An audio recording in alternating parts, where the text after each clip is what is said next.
Hi dears, one of my favorite and secret brownie recipe எப்படி செய்யறதுன்னு பார்க்கலாமா? ரொம்ப நாளா வெயிட் பண்ணிட்டு இருப்பீங்கன்னு தெரியுது. கொஞ்சம் ஹைப் ஏத்தி விட்டுட்டேன்.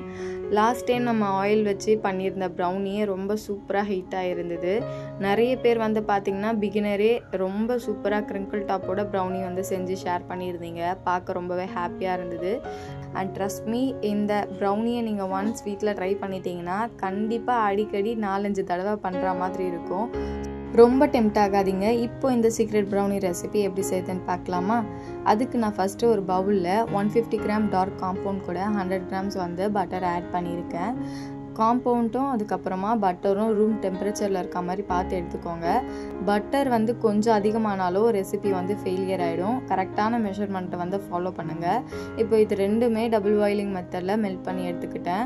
பட்டர் ரொம்ப ஹார்டாக இருக்கக்கூடாது, கை வச்சு பார்க்கும்போது சாஃப்டாக இருக்கணும். சாக்லேட்டும் ரூம் டெம்பரேச்சரில் இருக்கும்போது டபுள் பாயிலிங் மெத்தடில் மெல்ட் பண்ணி எடுத்துக்கோங்க. இப்போ ஒரு பவுலில் 2 எக்கு மீடியம் சைஸில் இருக்க மாதிரி எடுத்துக்கோங்க. அதை இந்த பவுலில் உடச்சி ஊற்றிக்கலாம்.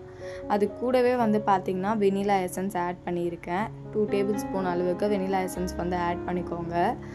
இப்போது இந்த எக்கு பார்த்திங்கன்னா கண்டிப்பாக ரூம் டெம்பரேச்சரில் தான் இருக்கணும். ஃப்ரிட்ஜில் ஸ்டோர் பண்ணிவிட்டு அதுக்கப்புறம் எடுத்து உடனே யூஸ் பண்ணக்கூடாது. இன்கேஸ் நீங்கள் ஃப்ரிட்ஜில் ஸ்டோர் பண்ணியிருந்தீங்க அப்படின்னா கிட்டத்தட்ட ஒரு 1 hour வரைக்குமே வெளியில் எடுத்து ரூம் டெம்பரேச்சர் வர வரைக்கும் வெளியே வச்சுருங்க. அதுக்கப்புறமா ப்ரௌனி செஞ்சு பாருங்கள். ஸோ இந்த மாதிரி சின்ன சின்ன காமனான மிஸ்டேக்கை நம்ம தெரியாதனமாக பண்ணும் போது தான் ப்ரௌனி ஃபெயிலியர் ஆகிறதுக்கு வாய்ப்பு இருக்குது. ஸோ இதெல்லாம் அவாய்ட் பண்ணிவிட்டு கரெக்டான மெஷர்மெண்ட்டில் பர்ஃபெக்டான ப்ரொசீஜரை நீங்கள் ட்ரை பண்ணீங்க அப்படின்னா கண்டிப்பாக உங்களுக்குமே சூப்பரான ஃபஜ்ஜி ப்ரௌனி வித் கிரிங்கிள் டாப்போட கிடைக்கும். ட்ரை பண்ணி பாருங்கள். எப்படி இருக்குன்ட்டு மறக்காமல் கமெண்ட் செக்ஷனை ஷேர் பண்ணுங்கள். ஸோ நான் இந்த வீடியோவில் எல்லாமே இம்பார்ட்டண்டான பாயிண்ட் தான் சொல்லியிருக்கேன். ஸோ ஸ்கிப் பண்ணாமல் ஒவ்வொரு பாயிண்ட்டுமே நோட் பண்ணிக்கோங்க. இப்போது இது கூட 150 கிராம் பவுடர் சுகர் ஆட் பண்ணியிருக்கேன். இன்கேஸ் நீங்கள் பவுடர் சுகர் ஆல்ரெடி அரைச்சி வச்சுருந்தீங்கன்னா அந்த மாதிரி யூஸ் பண்ணாதீங்க. ஏன்னா அந்த மாதிரி நம்ம யூஸ் பண்ணும் போது ஸ்வீட்னஸ் கம்மியாகும். ப்ரௌனி நீங்கள் எப்போ ரெடி பண்ண போகிறீங்களோ அதுக்கு ஒரு 10 மினிட்ஸுக்கு முன்னாடி பவுடர் சுகர் மிக்சியில் நார்மல் நம்ம யூஸ் பண்ணுற சர்க்கரையை பவுடர் பண்ணி இதில் ஆட் பண்ணிக்கோங்க. இப்போ இந்த எக்கு எசன்ஸ் அதுக்கப்புறமா இந்த சுகர் எல்லாமே கம்பைன் ஆகிற அளவுக்கு நல்லா மிக்ஸ் பண்ணி எடுத்துக்கோங்க. எதுக்காக நான் கிரானுலேட்டட் சுகர் ஆட் பண்ணாமல் பவுடர் சுகர் ஆட் பண்ணியிருக்கேன்னு பார்த்தீங்கன்னா, கிரானுலேட்டட் சுகர் ஆட் பண்ணால் மெல்ட் ஆகிறதுக்கு ரொம்ப டைம் எடுக்கும். இன்கேஸ் அது ஒழுங்காக மெல்ட் ஆகலை அப்படின்னா பேக் ஆனதுக்கப்புறமா கிரிங்கிள் டாப் ஒழுங்காக வராது. அது மட்டும் இல்லாமல் குட்டி குட்டி பார்ட்டிகல்ஸாக கண்ணுக்கு விசிபிளாக சுகர் தெரியும். ஸோ இதெல்லாம் அவாய்ட் பண்ணுறதுக்கு இந்த மாதிரி பவுடர் பண்ண சுகர் ஆட் பண்ணிக்கோங்க. ஸோ இந்த சுகர் இந்த மாதிரி கட்டிகள் இல்லாமல் நல்லா கலந்து எடுத்துக்கோங்க. கிரானுலேட்டட் சுகர்னால் ஒன்றுமே கிடையாது. நம்ம நார்மல் டீ காஃபிக்கு யூஸ் பண்ணுற சுகர் தான் கிரானுலேட்டட் சுகர். பவுடர் சுகர்னால் அதை அப்படியே மிக்சியில் போட்டு பல்ஸ் மூடில் எடுத்துக்கோங்க. ஸோ பவுடர் சுகர் நமக்கு ரெடி ஆகிடும். இப்போது நம்ம ஆல்ரெடி மெல்ட் பண்ணி வச்சுருக்க பட்டரையும் சாக்லேட்டையும் இதில் ஆட் பண்ணிக்கலாம். பட்டரையும் சாக்லேட்டையும் ஆட் பண்ணதுக்கப்புறமா ஓவர் மிக்ஸ் பண்ணவே கூடாது. ரொம்ப ஜென்டலாக மிக்ஸ் பண்ணணும். வீடியோவில் கவனமாக பாருங்கள். நான் 2 வாட்டிக்கு தான் மிக்ஸ் பண்ணியிருப்பேன். விஸ்கை அடியிலேருந்து எடுத்து 2 வாட்டிக்கு மிக்ஸ் பண்ணால் போதும். ஓவர் மிக்ஸ் பண்ணிடாதீங்க. அகைன் சொல்கிறேன், 2 வாட்டிக்கு இந்த மாதிரி கலந்து விட்டுட்டாலே போதும். நெக்ஸ்ட்டு இது கூட நம்ம ட்ரை இன்க்ரீடியன்ட்ஸ் ஆட் பண்ண போகிறோம். ஸோ இதை ஆட் பண்ணிவிட்டு மிக்ஸ் பண்ணும்போது எல்லாமே ஈவனாக கம்பைன் ஆகிடும். ஸோ இப்போ இதுக்கு என்ன ட்ரை இன்க்ரீடியன்ட்ஸ் ஆட் பண்ணலான்னு பார்க்கலாம். நான் ஃபஸ்ட்டு அதுக்கு 100 கிராம்ஸ் மைதா எடுத்திருக்கேன். அது கூடவே 40 கிராம் கொக்கோ பவுடரை ஆட் பண்ணி நல்லா சலிச்சு எடுத்துக்கோங்க. இப்போது இதை நல்லா ஒரு பெரிய சல்லடை வச்சு சலிச்சு எடுத்ததுக்கப்புறமா ஆட் பண்ணிவிட்டு கொஞ்சம் கொஞ்சமாக எந்த அளவுக்கு உங்களுக்கு ஜென்டலாக மிக்ஸ் பண்ண முடியுமோ அந்த அளவுக்கு ஜென்டலாக மிக்ஸ் பண்ணி எடுத்துக்கோங்க.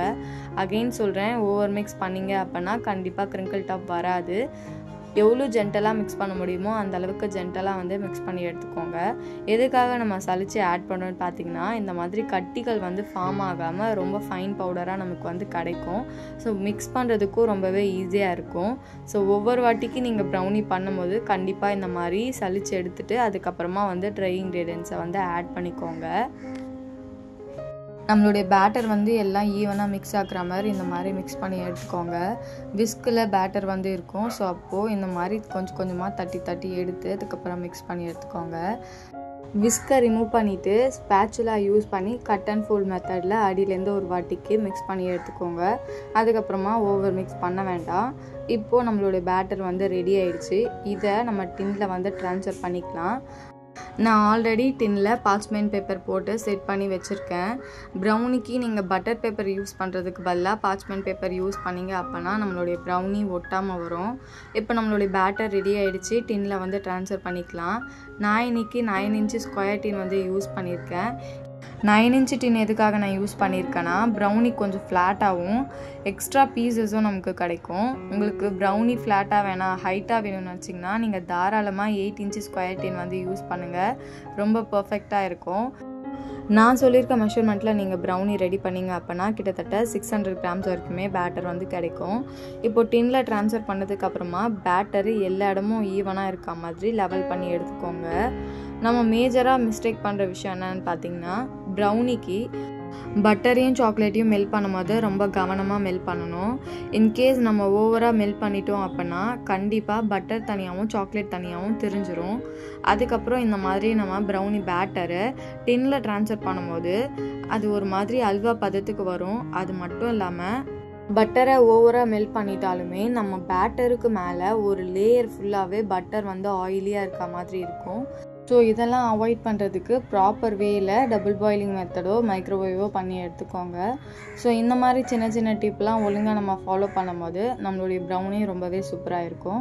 இப்போ நம்மளுடைய ப்ரௌனி பேட்டரை டின்னில் ட்ரான்ஸ்ஃபர் பண்ணதுக்கப்புறமா லெவல் பண்ணிவிட்டு இந்த மாதிரி ஸ்டிக்கை இன்சர்ட் பண்ணி ஏர் பபிள்ஸ்லாம் ரிமூவ் பண்ணி எடுத்துக்கோங்க.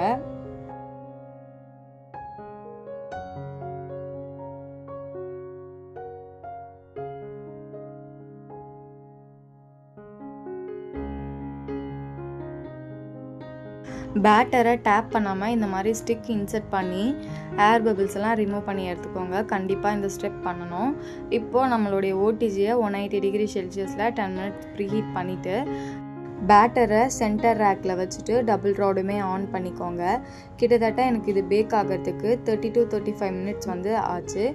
உங்கள் ஓடிஜிக்கு ஏற்ற மாதிரி டைம் கூடவும் செய்யலாம், குறையவும் செய்யலாம். ஏன்னா ஒவ்வொரு ஓடிஜி ஒரு மாதிரி ஒர்க் ஆகும். ஸோ அதனால் டைமிங் பார்த்து எடுத்துக்கோங்க. ஸோ இப்போது நம்மளுடைய பேட்டரை ஓடிஜிக்குள்ளே வந்து வச்சிடலாம்.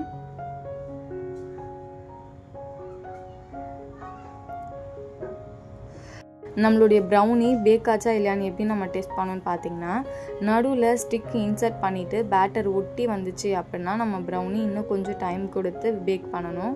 அதர்வைஸ் ப்ரௌனி பேட்டர் ஒட்டாமல் வந்துச்சு அப்படின்னா கண்டிப்பாக நம்மளுடைய ப்ரௌனி சூப்பராக வெந்திருக்குன்னு அர்த்தம். என்னுடைய பேட்டர் வந்து ஸ்டிக்கில் எதுவுமே ஒட்டவும் இல்லை, ரொம்பவே சூப்பராக வந்து பேக் ஆகிருக்கு. அது மட்டும் இல்லாமல் கிரிங்கிள் டாப் எவ்வளோ சூப்பராக இருக்குன்னு பாருங்கள். உங்களால் விசிபிளாக பார்க்க முடியும்னு நினைக்கிறேன். ஸோ ரொம்பவே சூப்பராக இருக்குது. இது நல்ல கம்ப்ளீட்டாக கூல் டவுன் ஆகட்டும். அதுக்கப்புறமா நான் வந்து உங்களுக்கு கட் பண்ணி காட்டுறேன்.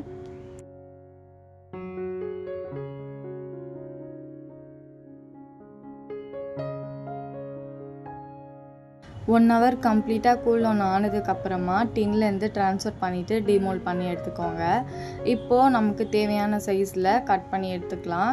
நான் வந்து ரொம்பவே சின்ன சைஸாக வந்து கட் பண்ணி எடுத்துக்கிட்டேன். ஒரு 2 இன்ச்சு கேப் இருக்க மாதிரி ஒவ்வொரு பீஸை வந்து கட் பண்ணி எடுத்துக்கிட்டேன். இந்த சைஸ் தான் கட் பண்ணணும்னு அவசியம் இல்லை. உங்கள் கஸ்டமருக்கு ஏற்ற மாதிரி நீங்கள் வந்து சைஸை வந்து கஸ்டமைஸ் பண்ணிக்கோங்க. இப்போ நான் எல்லாத்தையுமே கட் பண்ணி எடுத்ததுக்கப்புறமா பீசஸ் வந்து காட்டுறேன். நீங்கள் கட் பண்ணும்போது நைஃபுக்கு பதிலாக ஸ்க்ரேப்பர் வந்து யூஸ் பண்ணுங்கள். இனிமேல் ரொம்பவே பர்ஃபெக்டான ஷேப் வந்து உங்களுக்கு கிடைக்கும் கட் பண்ணும்போது. ஸோ சீக்கிரமாகவும் ஒவ்வொரு பீஸும் வந்து கட் ஆகும். நைஃபுக்கு பதிலாக ஸ்க்ரேப்பர் வந்து யூஸ் பண்ணி ட்ரை பண்ணி பாருங்கள். ஆயில் வச்சு ப்ரௌனி ரெசிபி ட்ரை பண்ணி பார்த்தவங்க கண்டிப்பாக இந்த பட்டர் பேஸ்டு ப்ரௌனி ட்ரை பண்ணி பார்த்தீங்க அப்படின்னா ட்ரஸ்ட் மீ ஒரு வாரத்தில் கிட்டத்தட்ட 10 வாட்டிக்கு மேலே ப்ரௌனி பேக் பண்ணுற மாதிரி இருக்கும். இப்போவே எல்லாத்துக்குமே ரெடியாக இருந்துக்கோங்க. அந்தளவுக்கு டேஸ்ட் அட்டகாசமாக இருக்கும். ட்ரை பண்ணி பார்த்துட்டு உங்கள் வீட்டில் ஃபீட்பேக் எப்படி கொடுத்தாங்கன்னு மறக்காமல் கமெண்ட் செக்ஷனில் வந்து ஷேர் பண்ணுங்கள். இத்தனை நாள் நீங்கள் வெயிட் பண்ணதுக்கும் இப்போது வீடியோவில் நான் இந்தளவுக்கு ஹைப் ஏற்றி விட்டதுக்கும் ஒன்ஸ் நீங்கள் ட்ரை பண்ணி பார்த்துட்டு இந்த வீடியோ அந்தளவுக்கு ஒர்த் இருக்கா இல்லையான்னு சொல்லிட்டு மறக்காமல் கமெண்ட் பண்ணுங்கள். ஃபைனலாக one of my favourite and secret brownie recipe share பண்ணியாச்சு. ரொம்ப சாக்லேட்டியாக ரொம்ப டேஸ்டியாக இருக்கும் அந்த ப்ரௌனி. ரொம்ப சூப்பராக வந்திருக்கு கிரிங்கிள் டாப். உங்களுக்கு வீடியோ எடிட் பண்ணி கடைசியில் எனக்கு ரொம்ப டெம்டிங் ஆகிடுச்சு. இன்னும் ஏன் வெயிட் பண்ணிகிட்டு இருக்கீங்க? சீக்கிரமாக போய் செஞ்சு பார்த்துட்டு யாரோட கைக்கெலாம் மொத்த மழை பொழிஞ்சதுன்னு சொல்லி மறக்காமல் கமெண்ட் பண்ணுங்கள். நெக்ஸ்ட்டு இன்னொரு வீடியோவில் மீட் பண்ணலாம். பாய். தேங்க்யூ ஃபார் வாட்சிங். Love you all.